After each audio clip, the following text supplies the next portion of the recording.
오늘 내 인생의 한계 상황에서 찾아오시는 하나님이 엘샤다이 전능자 하나님입니다. 아멘. 내가 낙심하고 절망할 때 찾아오시는 하나님이 엘샤다이 전능자 하나님이십니다. 할렐루야.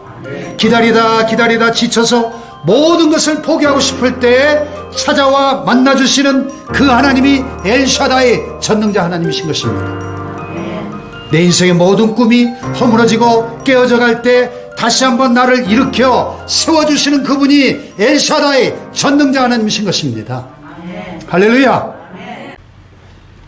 연예인 교회를 서울에서 개척하셨던 온누리교회 고 하용조 목사님께서 당시에 그 꽤나 유명한 연예인들을 모아서 성경을 가르치고 연예계 복음화를 위한 교회를 개척하실 때 일입니다. 마침 그 하나님의 전능성에 대한 주제를 놓고 성경 공부를 하고 있었던 모양이죠. 여러분, 구약에는 할머니가 아기 낳은 사건이 있고 신약에는 처녀가 아기 낳은 사건이 있습니다. 그래서 예수님의 동정녀 탄생에 대해서 가르쳤습니다. 그랬더니 한 젊은 연예인이 그게 말이 됩니까? 그걸 어떻게 믿습니까? 하면서 말꼬리를 붙잡고 늘어지는 거예요. 이때 그 당시 평신도였던 그 유명한 코미디언 구봉서 장로님께서 야 임마, 요셉이 믿었다는데 네가 왜 난리야? 그래서 모두가 배꼽을 잡고 웃었고 이 젊은이도 웃다가 전능하신 하나님을 믿게 되었더라. 그런 얘기입니다. 오늘 설교 제목이 엘샤다이, 전능하신 하나님입니다. 한번 따라해 볼까요? 엘샤다이, 전능하신 하나님. 서양 속담에 보면 인간의 끝은 하나님의 시작이다, 이런 말이 있어요. 유한한 우리 인간의 모든 가능성이 끝난 자리에서는 언제나 하나님만이 유일한 길이 되십니다. 할렐루야. 평생을 힘겨운 가난 속에서 고생하며 노력해오던 한 청년이 날마다 집집마다 돌아다니면서 물건을 파는 방문 판매 세일즈를 하고 있었습니다. 어느 날 여느 때와 같이 물건을 팔기 위해서 한 노인의 집을 방문한 이 청년이 그 집 거실에 걸려있는 한 그림을 보고 숨이 멎을 것 같은 충격을 받았습니다. 뭐 특별히 유명한 화가가 그린 그림도 아니고 오래된 골동품 그림도 아니었습니다. 그렇다고 화려함과 아름다움으로 감동을 주는 그런 그림도 아니었습니다. 물이 다 빠져나간 썰물로 바닥에 드러나 있는 쓸쓸한 해변에 초라한 나룻배 한 척이 쓰러질 듯 놓여있는 그런 모습이 그려진 이 그림을 볼 때 왠지 자신의 현재 처지와 비슷하다, 이런 생각이 들면서 우울한 기분마저 느끼게 해주는 그런 그림이었습니다. 근데 그 그림 밑에 짧은 글귀가 적혀 있었는데 반드시 밀물 때는 온다. 바로 그날 나는 바다로 나갈 것이다. 아멘. 영어로 The high tide will come. On that day I will go out to the sea. 영어로 딱 이 글귀가 그림 밑에 적혀 있었던 거예요. 반드시 밀물 때는 온다. 바로 그날 나는 바다로 나갈 것이다. 할렐루야. 이 그림과 글에 압도당한 청년이 집에 돌아와서 잠을 이룰 수가 없었어요. 그리고 시간이 지나서 다시 노인을 찾아가서 그 그림을 좀 달라고 부탁을 했습니다. 청년의 간곡한 부탁에 노인이 그 그림을 선물로 주고 청년은 평생 그 그림을 가까이 두고서 반드시 밀물이 온다는 이 글을 자신의 생활 신조로 삼고 열심히 노력했습니다. 그렇게 어떤 고난에도 절망하지 않고 자신의 희망을 성취하면서 살아온 이 청년이 누구냐? 바로 이분이에요. 미국의 유명한 강철왕 앤드류 카네기였습니다. 그렇습니다. 썰물이 있으면 반드시 밀물이 있습니다. 밀물의 때가 옵니다. 내리막길이 있으면 오르막길이 있고 밤이 있으면 낮이는 법입니다. 엄동사란 추운 겨울 지나가면 양충가절 따스한 봄이 오는 것입니다. 할렐루야. 비록 지금의 상황이 썰물처럼 황량하다 해도 포기하지 말고 반드시 밀물 때가 올 것을 기다리면서 노를 젓기 위한 준비를 하는 사람만이 성공할 수 있다. 그런 메시지죠. 아멘. 지금 우리 주위의 모든 것들이 썰물처럼 빠져나가서 너무나 힘들고 낙심이 되십니까? 그러나 전능하신 하나님께서 우리의 삶의 희망의 밀물이 되신다는 사실을 잊지 말고 기억하시기를 주님의 이름으로 축복합니다. 믿음의 조상 아브라함은 자신의 한계 상황에서 엘샤다이, 전능하신 하나님을 만났습니다.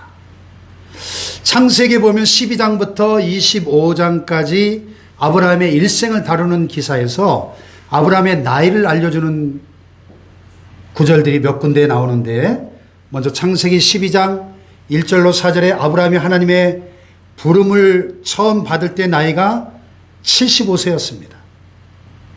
우리 한번 같이 읽어볼까요? 시작. 여호와께서 아브라함에게 이르시되 너는 너의 고향과 친척과 아버지의 집을 떠나 내가 내게 보여줄 땅으로 가라. 내가 너로 큰 민족을 이루고 내게 복을 주어 내 이름을 창대하게 하리니 너는 복이 될지라. 너를 축복하는 자에게는 내가 복을 내리고 너를 저주하는 자에게는 내가 저주하리니 땅의 모든 족속이 너로 말미암아 복을 얻을 것이라 하신지라. 이에 아브라함이 여호와의 말씀을 따라 갔고 롯도 그와 함께 갔으며 아브라함이 하란을 떠날 때 75세였더라. 아멘. 아브라함이 하란을 떠날 때 몇 살이요? 75세였대. 그 75세의 부름을 받은 이후로 내가 너로 큰 민족을 이루게 하겠다 약속을 하셨는데 10년이 지나도록 큰 민족은 고사하고 자식도 하나 없었습니다. 그래서 자신들의 꾀로 몸종 하갈을 첩으로 맞아들여서 얻은 아들이 누구예요? 이스마엘이에요. 그때 아브라함의 나이가 몇 살이냐? 86세였습니다. 이 기록이 오늘 본문 바로 앞에 기록되어 있고요. 한 절을 뛰어넘어서 오늘 본문 17장 1절에서는 아브라함이 몇 살 때? 99세 때 여호와께서 아브라함에게 나타나서 이렇게 시작이 됩니다. 그러니까 86세에서 99세가 될 때까지 13년을 훌쩍 뛰어넘어 오늘 본문이 기록되어 있는 것입니다. 그 13년이라는 짧지 않은 기간 동안에 왜 아무런 기록이 없을까? 아브라함이 이 하나님의 약속을 믿지 못하고 기다리지 못해서 하나님의 약속과 전혀 상관없이 인간적인 수단 방법으로 이스마엘을 낳고 키우면서 육신적인 자식 사랑에 푹 빠져 지내던 그 13년의 세월 동안 하나님은 철저하게 침묵하신 겁니다.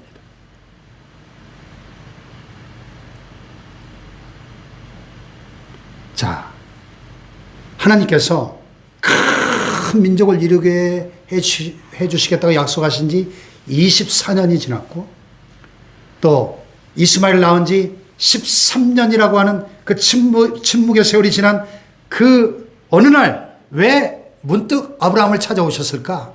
바로 그때는 아브라함과 사라가 자식을 낳을 모든 가능성이 끝나버린 상황이었습니다. 아브라함은 몇 살? 99세. 그의 아내 사라는 89세였습니다. 인간적 계산으로 아기를 갖는다는 것은 전혀 불가능한 상태였습니다. 이때 이 두 사람의 상태를 바울은 로마서 4장 19절에 이렇게 표현했죠. 그가 100세나 되어 자기 몸이 죽은 것 같고 사라의 태가 죽은 것 같음을 알고도 그랬어요. 살아있지만 죽은 자와 방불한 상태였다는 것입니다. 하나님은 바로 이 순간까지를 기다리셨다는 것입니다. 아들을 낳을 만해서 이삭이 태어났다면 아브라함은 자기가 낳았다고 생각했겠죠. 그러나 아들 이삭은 인간이 낳을 수 있어서 낳은 자식이 아니었습니다. 100살의 나이에 인간의 모든 가능성이 끝난 자리에서 얻은 아들이었습니다. 그래서 그가 약속의 아들인 거예요. 기적의 아들입니다. 메시아이신 예수 그리스도의 그림자가 되는 것입니다. 그래서 하영조 목사님이 구약은 할머니가 애기 낳은 책이요 신약은 처녀가 애기 낳은 책이다 이렇게 재밌게 표현하신 거예요. 구약의 기적의 아들이 이삭이라면 신약의 기적의 아들은 예수 그리스도이신 것입니다. 아멘. 자, 창세기를 통해서 지금까지 하나님은 여호와 하나님으로 찾아오셨습니다. 여호와 하나님은 언약의 하나님, 약속의 하나님으로 다가오셨습니다. 그런데 오늘 본문 창세기 17장 1절에서 아브라함에게 나타나신 하나님은 자신을 가리켜 뭐라 그랬죠? 나는 전능한 하나님이라. 뭐 따라해 볼까요? 나는 전능한 하나님이라. 성경 전체에서 맨 처음으로 하나님이 직접 나타나셔서 자신을 계시하신 말씀입니다. 나는 전능한 하나님이라. 히브리어로 엘 샤다이라는 말인데요. 엘은 하나님이라는 뜻이고요. 샤다이는 힘, 능력, 전능자 이런 뜻입니다. 우리말로 전능한 하나님 이렇게 번역이 되었습니다만 사실 하나님의 여러 성품들 가운데 한 면이 전능이다 그런 의미가 아닙니다. 하나님을 전능 그 자체 전능의 덩어리로 묘사하는 그런 칭호예요. 아멘. 그래서 좀 더 정확한 의미를 담아서 번역한다면 전능자 하나님, The Almighty God 이렇게 번역하는 것이 더 옳은 번역입니다. 전능자 하나님, 전능 그 자체. 아멘. 아브라함은 전능자 하나님 엘샤다이를 만난 지구상의 최초의 사람이었습니다. 그러므로 아브라함은 믿음의 조상인 동시에 이 땅에서 엘샤다이를 만나야 할 모든 사람의 조상인 것입니다. 할렐루야. 오늘 아브라함이 나무 그늘 아래서 자기의 신세를 한탄하면서 스스로 이런 독백을 하고 있었습니다. 24년 전 여호와 하나님이 우리의 가정에 아들을 주시겠다고 큰 민족을 이루게 하시겠다고 하시더니 내 나이 99세 이제 나는 죽은 몸이다. 내 안에 사라도 89세 경수도 다 끊어졌고 아이를 갖는다는 것은 절대 불가능한 상태다. 인간적으로 모든 가능성이 사라져버렸다. 사라와 나 사이에 자식을 얻겠다는 모든 희망은 사라져버렸구나. 나는 절망이다. 바로 그 순간 찾아오신 하나님이 엘 샤다이 전능자 하나님으로 찾아오신 것입니다. 할렐루야. 오늘 내 인생의 한계 상황에서 찾아오시는 하나님이 엘 샤다이 전능자 하나님입니다. 아멘. 내가 낙심하고 절망할 때 찾아오시는 하나님이 엘 샤다이 전능자 하나님이십니다. 할렐루야. 기다리다 지쳐서 모든 것을 포기하고 싶을 때 찾아와 만나주시는 그 하나님이 엘 샤다이 전능자 하나님이신 것입니다. 내 인생의 모든 꿈이 허물어지고 깨어져 갈 때 다시 한번 나를 일으켜 세워주시는 그분이 엘 샤다이 전능자 하나님이신 것입니다. 할렐루야. 그렇습니다. 인간의 끝은 언제나 하나님의 새로운 시작인 것입니다. 인간의 위기는 언제나 하나님의 기회일 뿐입니다. 인간의 막다른 골목은 언제나 하나님의 새로운 길의 시작이 됩니다. 할렐루야. 그래서 오늘 여러분과 함께 이 엘샤다이 전능자 하나님, 전능하신 하나님 이런 제목으로 은혜를 나누려고 합니다. 자, 창세기 16장에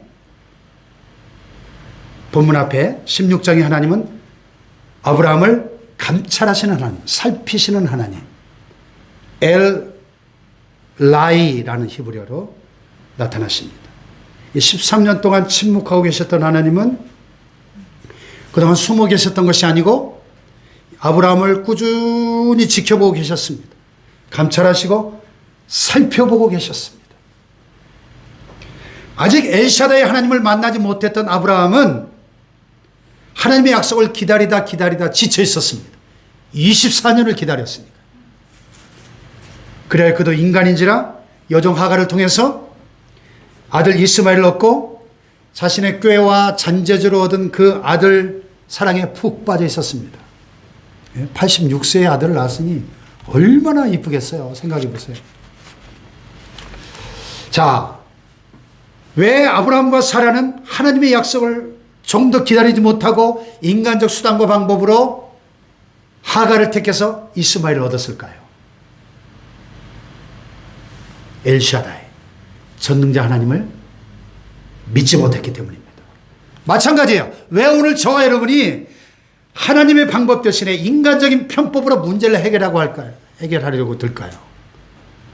우리가 전능자 하나님 엘샤다이를 만나지 못했기 때문입니다. 왜 우리가 걸핏하며 낙심하고 절망하고 원망하고 불평하며 살아갈까요?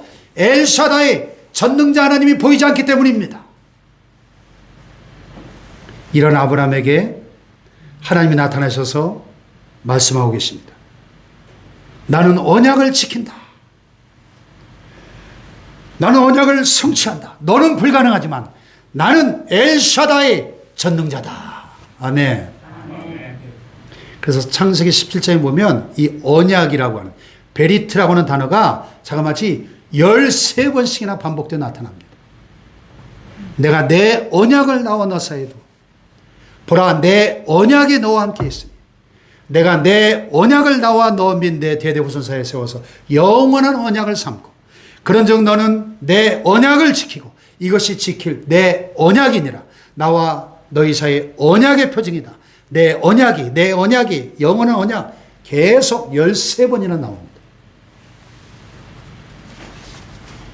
사람들은 약속해 놓고도 그 약속을 잊어버리기도 하고 때로는 기억한다 할지라도 그 약속을 지킬 힘이 없을 때가 많죠. 그러나 신실하신 하나님은 언약을 기억하시고 반드시 지키시고 이루시는 하나님이신 줄 믿습니다. 할렐루야. 때때로 우리 인간 편에서 너무 더디다 생각이 되지만 하나님은 가장 정확한 때에 가장 적절한 때에 찾아오시는 분이십니다. 할렐루야. 하나님은 사람이 아니시니 거짓말하지 아니하시고 인생이 아니시니 후회가 없으시도다. 어찌 그 말씀하신 바를 행하지 않으시며 하신 말씀을 실행하지 않으시랴. 민수기 23장 19절에 말씀하고 계십니다. 할렐루야. 이 엘샤다이라는 하나님의 이름을 연구했던 미국 칼빈 신학교의 조직신학 교수로 유명하신 루이스 벌코프 교수님이 이 엘샤다이에 대해서 이런 말을 했어요. 엘샤다이는 단순히 하나님께서 모든 일을 하실 수 있는 능력 있는 분이라는 뜻만은 아니다. 엘샤다이는 하늘과 땅의 모든 권세를 소유하신 분이시다. 눈에 보이는 것이나 보이지 않는 것이나 다 그분의 주권 가운데 있다. 창조와 보존이, 선택 혹은 유기가, 만물의 운행과 통치가 엘샤다이 그분의 품 안에서 이루어진다는 뜻이다. 아멘 합시다. 흥미로운 사실은 이 엘샤다이라는 말 속에는 전능자 하나님이라는 뜻 이전에 원래는 젖먹이는 어머니의 가슴, 젖먹이는 어머니의 품, 이런 의미가 있다는 것입니다. 젖먹이는 어머니의 품은 악의 울음을 달래줍니다. 젖먹이는 어머니의 품은 아기에게 평안을 줍니다. 젖먹이는 어머니의 품은 아기에게 단잠을 줍니다. 젖먹이는 어머니의 품은 불편한 아기의 기저귀를 갈아줍니다. 젖먹이는 어머니의 품엔 생명이 있습니다. 엄마의 젖을 빤 아기에게 그 엄마는 적어도 전능한 존재입니다. 아기에게 전혀 불가능한 일들이 어머니의 품에서 모든 것이 가능해집니다. 우리 신앙생활도 마찬가지예요. 내 힘과 능력으로 도무지 불가능한 것들이 하나님에게는 너무나 자연스러운 일에 지나지 않습니다. 그분 앞에서 홍해가 갈라졌습니다. 그분 앞에서 여리고성이 무너져 내렸습니다. 그분 앞에서 물이 변화해 포도주가 됐습니다. 그분 앞에서 풍랑이 잔잔해졌습니다.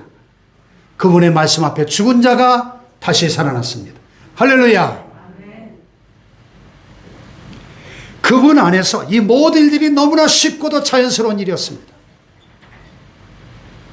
그러기에 엘샤다이를 만난 사람은 언제나 내 눈으로, 내 시각으로만 세상을 보지 않습니다.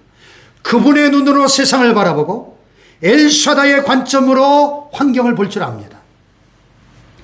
엘샤다의 관점으로 내가 나를 바라볼 때 내가 얼마나 보배롭고 존귀한 존재인지, 전능자 하나님 앞에서 내가 얼마나 소중한 존재인지 나 자신을 발견하게 되는 것입니다.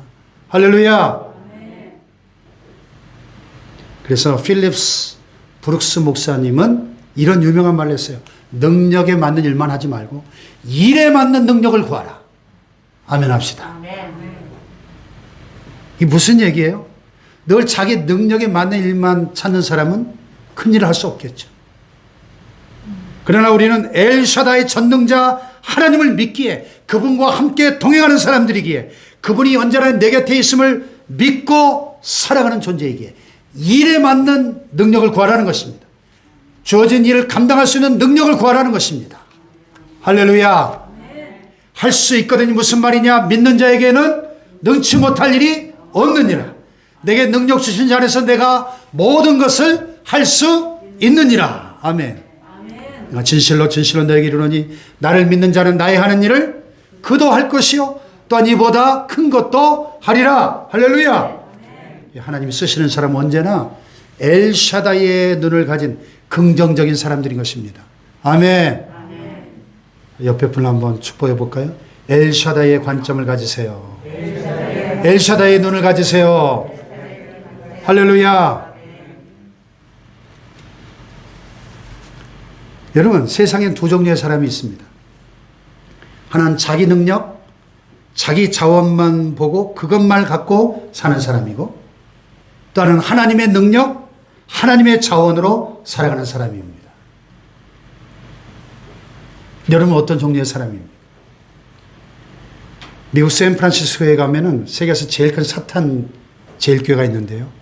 사탄 숭배자들이 쓰는 사탄 성경이 있어요. 세이터닉 바이블.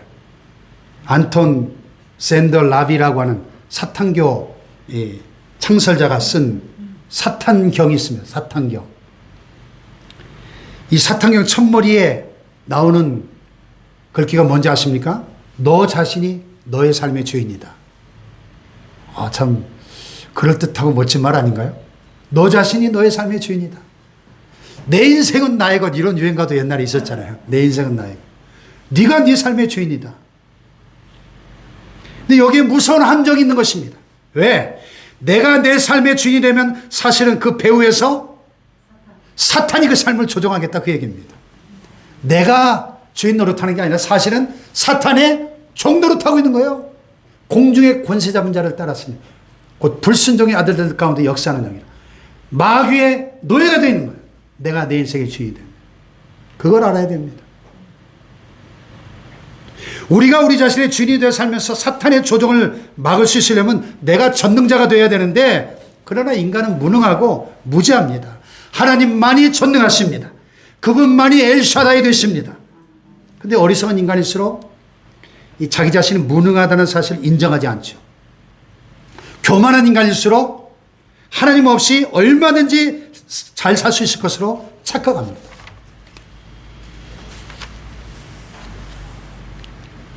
나폴레옹이 한 유명한 말 아시죠? 내 사전에 불가능이라는 단어는 없다.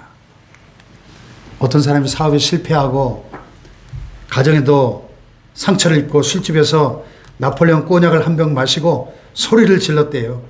나폴레옹! 뭐? 니놈의 사전에 불가능이 없다고? 웃기지 마! 네가 할 수 있는 게 뭐 있어? 나는 매일 나폴레옹을 통째로 마셨어. 그런데 사업도 가정도 다 실패했어. 비록 술은 취했지만 말은 바른 말이죠. 내 사전에 불가능이라는 단어는 없다? 물론 사전에서 불가능한 단어를 칼로 도려내면 그 단어는 없겠죠. 그러나 여러분, 인간이 할 수 없는 것들이 얼마나 많습니까, 세상에. 우리는 전능자 하나님 엘샤다의 능력으로, 그분의 방법으로 살 때에 진정 능력 있고 영향력 있는 존재가 될 수 있는 줄로 믿습니다. 아멘. 이 신앙생활을 열심히 잘 한다고 하는 사람일수록 빠지기 쉬운 치명적 함정이 있어요. 오류가 있어요. 그것은 내가 내 힘과 내 노력, 내 방법으로 뭔가 하나님의 일을 도와드려야 되겠다 이런 생각이에요. 그러나 그것은 어디까지나 착각이고 그게 바로 인본주의 신앙이고 율법주의 신앙이에요. 그게. 신앙이란 내 재능이나 내 능력으로 아무것도 이룰 수 없음을 깨닫는 것이 신앙이에요. 100%, 99%도 아니고 100% 엘샤다이, 주님의 능력으로, 주님의 방법으로, 주님 안에서 주님을 통하여 사는 것이 신앙생활이고 교회고 기독교인 것입니다. 할렐루야. 우리 100% 은혜로 구원받았죠? 구원받은 이후에 우리의 신앙생활도 끝까지 우리는 은혜로 살아가는 것입니다. 아멘. 자, 초대교회 역사를 보세요. 로마 제국의 무서운 핍박 아래서 기독교는 요원의 불길처럼 활화산처럼 타올랐습니다. 예? 주 1세기부터 약 250년 동안 10대에 걸친 로마 황제들의 그 무서운 핍박을 당하면 당할수록 그 불똥은 튀고 튀어서 떨어지는 곳마다 또 다른 불길을 일으키며 번져갔습니다. 250년 동안을 저 지하묘지 카타콤에 숨어 살면서도 그 복음의 불길이 활활 타올랐습니다. 그런데 참 아이러니하게도 주 313년에 콘스탄틴 대제가 기독교를 로마 제국의 국교로 공인하면서부터 기독교는 그 생명력을 잃어가기 시작했습니다. 왜 그랬을까요? 모든 길은 로마로 통한다. 이 천년제국 로마의 그 힘이 얼마나 대단했습니까? 로마의 황제를 상징하는 그 은빛 독수리가 가는 곳곳마다 모든 나라가 그 앞에 무릎을 꿇고 정복되었습니다. 그런데 천하무적 로마의 힘을 등에 업은 기독교가 그때부터 전능하신 하나님이 없어도 황제의 권능과 권위를 가지고 세상에 전파되는 진기한 상황이 벌어지고 있었습니다. 그때부터 기독교는 능력을 잃어가고 있었습니다. 베드로가 성전 미문에 앉은 안진뱅이 뭐라 그랬죠? 은과 금은 내게 없거니와 내게 있는 것은 내게 주노니 곧 나사렛 예수 그리스도의 이름으로 일어나 걸으라. 나면서부터 한 번도 걸어본 적이 없는 40년 동안 안진뱅이가 벌떡 일어나서 일어나 걷고 뛰며 하나님을 찬양했습니다. 할렐루야. 예수 그리스도의 이름에 놀라운 능력이 베드로를 통해 나타났던 것입니다. 초대교회는 사람도 모자랐고 돈도 모자랐고 은도 금도 모자랐습니다. 그러나 나사렛 예수 그리스도의 이름이라는 능력을 가지고 있었습니다. 할렐루야. 근데 기독교가 로마 황제와 타협하면서부터 은도 많아지고 금도 많아지고 돈도 많아졌는데 예수 그리스도의 이름을 잃어버렸습니다. 예수 그리스도의 이름의 능력을 잃어버리고 교회가 교회의 본질을 상실해버리고 만 것입니다. 왜요? 교회의 본질이 뭡니까? 그리스도라는 존재가 어떤 존재입니까? 엘샤다이 전능자 그분과 함께 그분의 능력으로 살아가는 사람들이 교회요 그리스도인입니다. 아멘. 그래서 엘샤다이 이 말 한마디로 말하면 쉽게 말하면 하나님 한 분이면 충분합니다. 한번 같이 해볼까요? 하나님 한 분이면 충분합니다. 다윗이 뭐라 그랬어요? 여호와는 나의 목자시니 내게 뭐가 없어요? 부족함이 없으리로다. 하나님이 내 목자신데 뭐가 부족하겠는가? 하나님 한 분이면 충분하다는 것입니다. 이게 엘샤다의 신앙이에요. 여러분 하나님 한 분이면 충분한 줄로 믿습니다. 내가 100% 만족하는 거예요. 족한 거예요. 이것이 엘샤다의 신앙입니다. 그렇기 때문에 엘샤다이를 만나면 존재가 달라지죠. 여러분 기억하세요? 어떤 개인이든 공동체든 엘샤다이를 만나기만 하면 그 존재가 달라집니다. 아멘. 존재가 달라졌다는 사실을 만방과 온 세계에 선포하는 사건이 바로 계명 사건이죠. 이름을 바꿔주시는 사건입니다. 그래서 너는 더 이상 아브람이 아니라 아브라함이다. 이 히브리에서는 함자로 끝나면 복수가 되는데요. 아브람은 단수예요. 고귀한 아버지, 높은 아버지. 나는 큰 자다 그런 뜻이죠. 지금까지는 자신만을 위해 살았습니다. 자신의 명성을 쌓기 위해 살았습니다. 그러나 이제 너는 아브라함이 아니라 아브라함이다. 아브라함 복수로 열국의 아버지, 많은 무리의 아버지 그런 뜻입니다. 다시 말해서 신분이 달라지고 인생의 목표가 달라지고 비전과 사명이 달라졌다는 것입니다. 존재가 달라지고 본질이 달라지고 가는 방향이 달라진 것입니다. 아멘. 할렐루야. 아멘. 창세기 12장에 처음 하나님의 부르심을 받았을 때 You will be a blessing. 너는 복의 근원이 될지라. 너는 복이 될 것이다. 너는 복 자체가 될 것이다. 너는 복덩어리가 될 것이다. 아멘. 땅의 모든 민족이 너로 말미암아 복을 받을 것이다. 그 하나님의 꿈, 열방을 향한 그 꿈을 나의 꿈으로 받아들이게 된 것입니다. 아멘. 할렐루야. 아멘. 이제 내 가치관이 아니라 하늘의 가치관으로 살아가게 된 것입니다. 아멘. 아멘. 아브람뿐만 아니라 그의 아내 사라도 사레를 사라로 바꾸어 주시죠. 여러분, 가정이 복의 근원이 되기 위해서는 온 가족이 함께 변해야 합니다. 아멘. 교회가 복의 근원이 되려면 교회 모든 멤버들이 다 같이 변해야 됩니다. 아멘. 공동체가 복의 근원이 되기 위해서 공동체 모두가 함께 변해야 하는 것입니다. 아멘. 아멘. 단수 사레, 히브리어 사라이는 공주, 왕비, 여 지배자 이런 뜻인데요. 한 집에서 살림이나 하며 살던 여인이었습니다. 복수 사라는 열국의 어머니 그런 뜻입니다. 집에서 남편 바가지나 긁으면서 사소한 일 때문에 걱정하고 불평하며 사는 그런 시시한 존재가 아닙니다. 이제. 열국의 어머니가 돼요. 열국의 어머니.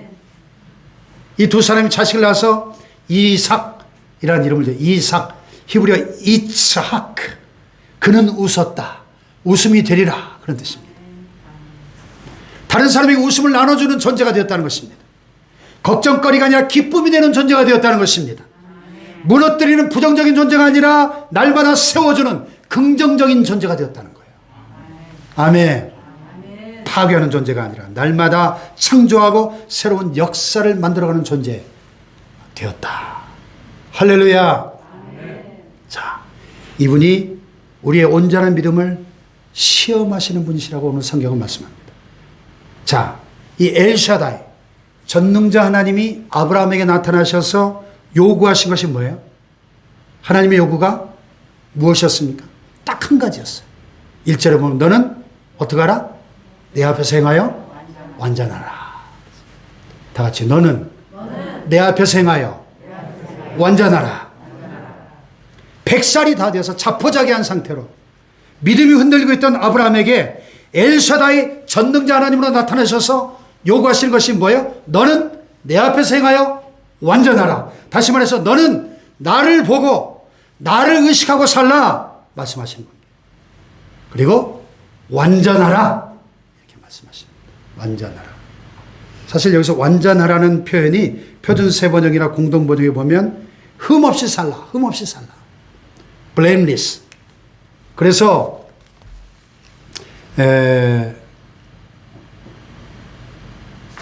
현대어 성경 번역에 보면 이 구절을 이렇게 번역을 좀 길게 자세하게 풀어서 했어요. 너는 언제나 내 앞에서 살아가도록 하여라. 내가 항상 너를 바라보고 있다고 생각하며 살도록 하여라. 무엇이 올바른 것인지를 생각하며 살아라. 그리고 바른 길만 걷도록 하여라. 이렇게 번역을 했습니다.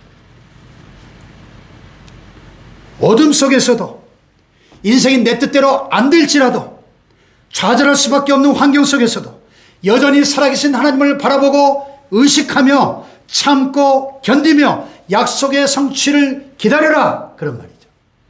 아멘. 이런 믿음을 하나님이 아브라함에게 지금 요구하고 계신 것입니다.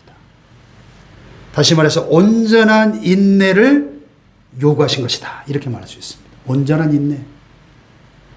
그리고 이런 인생의 연단을 통하여 마침내 그는 인내하는 믿음을 배워서 믿음의 조상이 된 것입니다. 또 하나 유명한 아브라함이라는 이름을 가졌던 에이브라임 링컨, 미국의 제16대 대통령. 이 링컨에게 누군가 물었어요. 각하에게 있어서 믿음이란 뭡니까? 믿음이 어떤 것입니까? 이때 링컨이 이렇게 대답했다고 합니다. 하나님을 신뢰하고 인내하며 묵묵히 갈 길을 가는 것입니다. 참 멋있는 말이죠. 그의 일생의 지표가 된 말입니다. 하나님을 신뢰하고 인내하며 묵묵히 갈 길을 가는 것이 믿음이라는 것입니다. 아멘. 실로 그의 삶을 볼 때 계속해서 꿈이 좌절되는 일생을 살았습니다. 1832년 주의회 진출에 실패합니다. 1838년 국회 하원의장 선거에 패배합니다. 1843년 하원의원 선거에 패배하고 1848년 하원의원 진출에 또 패배합니다. 1855년 상원의원 선거에 패배하고 1856년 부통령 후보로 입후보했다가 선거에 패배합니다. 1858년 상원 진출에 또 패배합니다. 그러다가 1860년 마침내 제16대 미국 대통령에 당선이 된 겁니다. 연이어 7번이나 실패한 끝에 그야말로 7.8기 오뚜기 인생 아닙니까? 링컨이 이런 고백을 했어요. 나는 실패를 경험할 때마다 내 꿈은 더 자라고 있었고 나의 믿음은 더 온전해 가고 있었다. 할렐루야. 이런 재미있는 에피소드도 있어요. 그의 부인이 신경증을 앓고 있었고 성질이 대단했다고 합니다. 한 번은 그의 아내가 건어물 가게에 가서 상점 주인과 대판 싸우고 무려 15분 동안 막 욕설을 퍼부어대고 왔대요. 다음날 가게 주인이 링컨을 만나서 아니 당신 부인이 정치가의 부인으로서 나한테 15분이나 욕을 퍼부어댔으니 도대체 그럴 수 있느냐. 요즘 같으면 녹취 파일이 돌면서 난리가 났을 텐데 항의를 했더니 링컨이 정중하게 사과하면서 그랬대요. 저는 15년 동안이나 인내하고 살았으니 제 아내에게 15분 당하신 고통을 참고 잊어주시면 감사하겠습니다. 참, 이 미국 사람들 유머 감각이 정말 뛰어나요. 그렇죠. 링컨도 그렇고 오늘 본문의 아브라함도 그냥 믿음의 조상이 된 것이 아니고 끝까지 인내하는 믿음으로 믿음의 사표가 되었다는 것입니다. 아멘. 할렐루야. 아멘. 오늘 우리가 어떤 어려운 상황에 처해 있든지 정령이로 온전한 믿음을 구한다면 엘샤다이 능력이 한이 없으시고 사랑이 무한하신 전능자께서 우리를 도우실 줄로 믿습니다. 아멘. 할렐루야. 아멘. 사랑하는 여러분, 인생이 힘드신가요? 인생의 길이 어두우십니까? 인생의 무게가 너무 무거우십니까? 미래가 안 보이십니까? 그렇다면 당신이 만나야 할 그분이 바로 엘샤다이십니다. 아멘. 아멘. 이제 우리의 자원과 우리의 능력과 우리의 가능성이 끝나버린 그 자리에서 엘샤다이 전능자 하나님을 만나십시다. 아멘. 할렐루야. 엘샤다이는 우리의 불가능을 가능케 하십니다. 엘샤다이의 능력과 그분의 자원과 그분의 방법으로 살아가는 당신이 바로 21세기 아브라함입니다. 이 시대의 복의 근원인 것입니다. 할렐루야. 우린 예수 그리스도 안에서 다 아브라함의 자손이라고 갈라디아서에 바울은 이야기합니다. 믿음 안에서 아브라함의 후손이 되었습니다. 할렐루야. 아브람에서 아브라함으로 이제 신분이 달라지고 이름이 달라지고 존재가 달라졌습니다. 인생의 목표와 방향이 달라졌습니다. 이제 이 좁은 울타리 안에 갇혀있는 존재가 아니고 열국의 아버지로 열국의 복덩어리로 복의 근원이 된 줄로 믿습니다. 자, 우리 축복교회 이름이 생각할수록 너무 멋있지 않나요? 복의 근원이라는 뜻입니다. 축복교회. 할렐루야. 나를 선택하시고 구원하신 하나님, 나를 축복하셨던 그 하나님, 에베네셀의 하나님, 여기까지 도우시고 인도하신 그 하나님, 장래에도 인도하실 하나님, 나와 함께 하시는 하나님, 우리 아버지, 그분의 이름을 이제 우리가 알았어요. 엘샤다이. 우리 아버지 전능자 하나님이십니다. 할렐루야.